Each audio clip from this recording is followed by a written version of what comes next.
சினிமாவில் துணிச்சலாக நடிப்பவர்கள் அரசியலில் துணிச்சலாக செயல்பட மாட்டார்கள் என்ற சொல்லை உடைத்து காட்டியவர் கேப்டன் விஜயகாந்த்.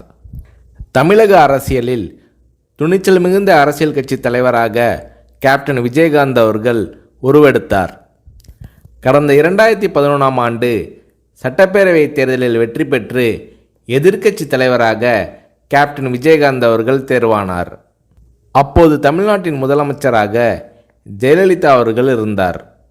இந்த நிலையில் சட்டசபை கூட்டத்தொடரில் பால் மற்றும் மின்சார கட்டண உயர்வு குறித்து தேமுதிக சட்டமன்ற உறுப்பினர்கள் கேள்வி எழுப்பினார்கள். அப்போது அதிமுக தேமுதிக எம்எல்ஏக்கள் இடையே கடும் வாக்குவாதம் ஏற்பட்டது.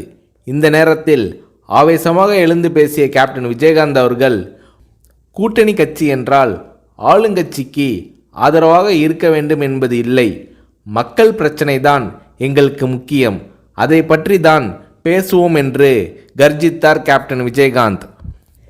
இந்த நேரத்தில் ஜெயலலிதா அவர்களும் கேப்டன் விஜயகாந்த் அவர்களும் மாறி மாறி கடும் விவாதத்தில் ஈடுபட்டனர். இது அன்றைய காலகட்டத்தில் பெரும் பரபரப்பாக பேசப்பட்டது.